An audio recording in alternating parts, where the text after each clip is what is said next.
welcome here to the home of youngest Molly-Star champion and of course Ferrari's biggest fan and Ferrari's fastest driver as one of the great new shows of the motorsport and certainly the world of sport, which is the Las Vegas Grand Prix. It just concluded with a magnificent second edition here in the 2024-2024 FIA Formula 1 season. Round 22 definitely lived up to the expectation. What a magnificent race, all the way from the start obviously of the race up until these amazing fireworks and great display all over that strip as the fireworks lit up the sky, the night sky along obviously the Las Vegas Strip circuit. So we are here obviously as the biggest fans. You just seen what a great race I put in in the wet conditions when I believe I probably ironed out on one of my final driving weaknesses. And how about in a real race, so where we as the Ferrari fans gonna get the redemption for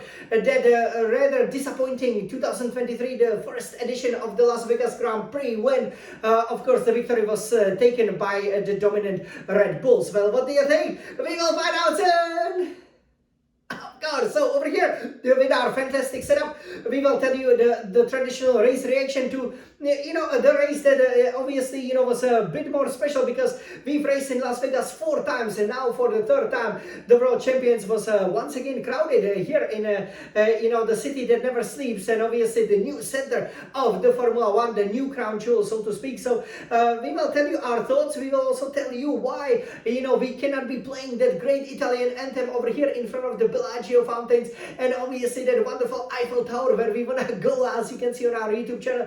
It's all about obviously the Paris Olympics and the Eiffel Tower as well. So we will tell you exactly what happened and why after Red Bull won the first edition, now it's the Mercedes-Benz that were relatively dominant over here around the streets of Las Vegas. And what we probably could have done with a strategy and probably with the driving in order to come up with 1 or 1-2, which would be very critical, especially for the Constructors' Championship. We will then turn our attention to this great beautiful scarlet red retina Ferrari iMac and show you how the race finished. What is the Drivers' Championship, which is now decided, as you probably know, and what does that mean, the repercussions for the Constructors' Championship with this result. So what can we tell you? Obviously, if you drive the Scuderia Ferrari Scarlet cars around Las Vegas, it's such a spectacle, especially with this beautiful SF1000, the T818 Formula 1 racing simulator. You should definitely try it. Actually, it looks better when you are in the cockpit and when you can see all of the beautiful attractions than sometimes how it looks in a race, especially when they do the zoom-in view. So Mercedes-Benz were very strong already during the practice, so we were obviously a little bit concerned about that. But then the qualifying came, and obviously with Russell qualifying on pole position, but Hamilton only 10, and we basically being 2nd and 4th, with Gasly being an outlier in 3rd. We knew this was a great chance because we probably were gonna run 2nd and 3rd, which we were after the start. And then if we just stay there, we could have easily put Russell under pressure with different strategies, even though as it turned out to be there was only one correct strategy, which is a bit surprising. But since I haven't raced Las Vegas in dry conditions, so I obviously would not be able to tell you exactly whether that was the right strategy or not, what transpired.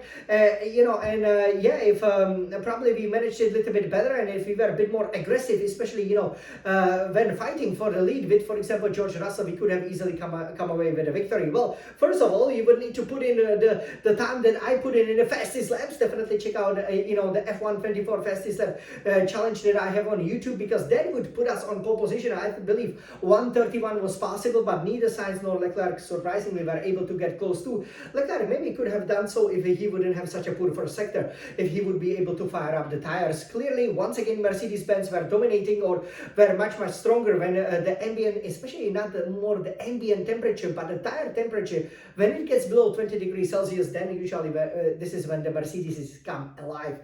And sadly, so they did, right? So the race last time out was hotter.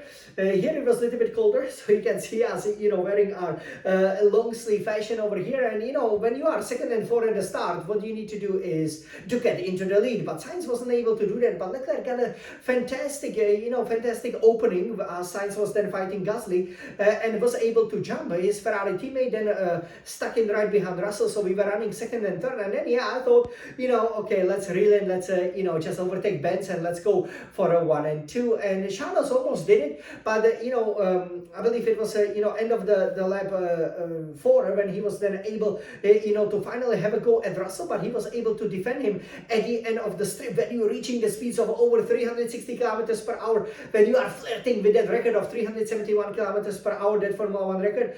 And then, he dropped back. So that was a huge surprise, that Charles was then simply unable, he almost overtook Russell, then he was actually by 0.006 seconds ahead as we were crossing, the starts finish straight, to start the fifth lap. And then basically he got run wide because that was a fair move by Russell, just like unlike what Verstappen did to him at the start of last year's Las Vegas Grand Prix. So what a pity, because then, Charles was suddenly dropping by over 2 seconds a lap.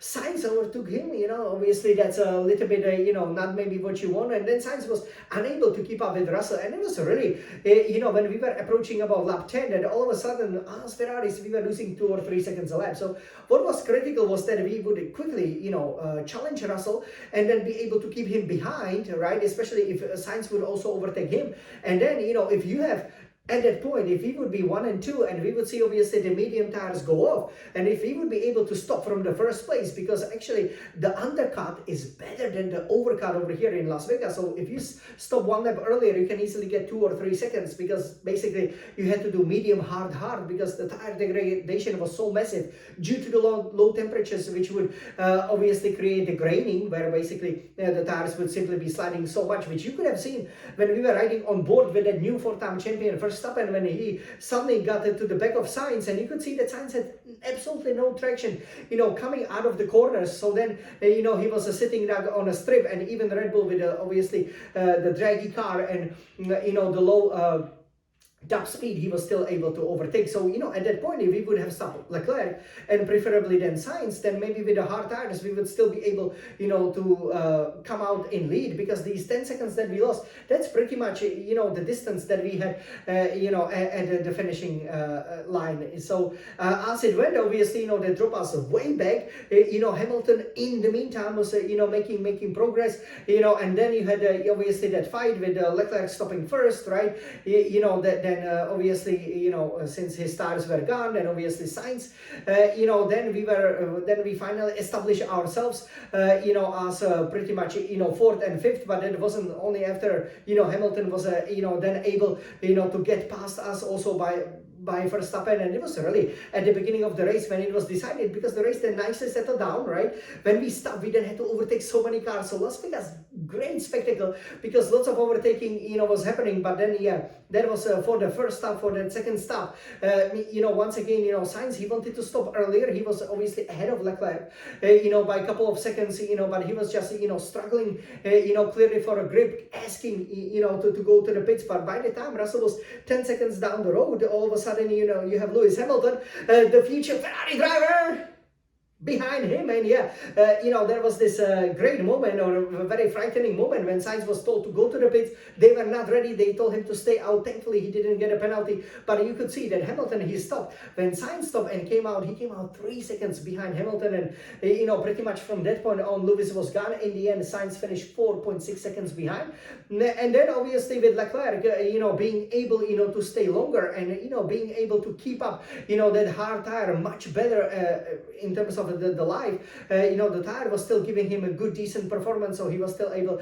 to lap at a significant pace, and he was still able to thankfully, keep up the pace. When he came out just in front of Sainz, then Sainz overtook him, and then that was pretty much it for Leclerc. So, that created, a bit of an issue, because obviously Leclerc had fresher tires, so perhaps he would be better poised to attack Hamilton, but still that would be only for a second place. Maybe you could have seen a similar overtake to what he did on Perez. Then in the end, if Sainz wasn't ahead of Leclerc, but we can totally understand that Carlos qualifying higher and being a bit unlucky at the start, and also maybe with the race strategy, then this is the way it finished. But overall, disappointing, because McLaren were nowhere, half a minute behind, 6th and 7th, and we could have gotten 1st and 2nd place, but sadly Mercedes were simply, I think, too strong. But we could have beaten them either with better qualifying or better first stint. If we were stopping from 1 and 2, or at least from a first place, I believe we could have given Russell a fight, because I don't think, that Mercedes actually had that much over us in a hard stint. I thought we were just marginally quicker, and we would be probably able to keep the first place without any hiccups. So as it went, a little bit disappointing. So that's why we cannot hear the Italian anthem again better racecraft from both Sainz and Leclerc would help out. Sometimes you have to foresee that, even though the tires come off on lap 7 or 8, hey, Alonso stopped on lap 5 and he started from the end. Why would he do that, right? Because clearly he could see that he was sliding around, suddenly you have 20, 30, 40% of the tire gone, it gives you no performance, you gotta stop, because maybe the harder tires sometimes are simply better fit for the track. So a bit disappointing, but I'm sure our time in Las Vegas will come, certainly my time, right?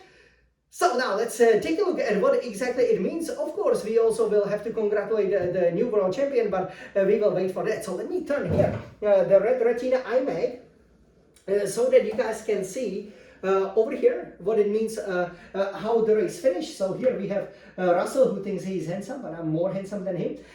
Obviously winning the race from Hamilton, who was reeling him in. I thought Hamilton was really on a mission. What a pity for him to qualify so lowly. And then you had Sainz and Leclerc finishing 3rd and 4th. Verstappen relatively was able to keep up the pace with us, and then Norris, Piastri far away, and you could see another big gap to Hülkenberg, Tsunoda and Perez. Another absolutely appalling race by Perez.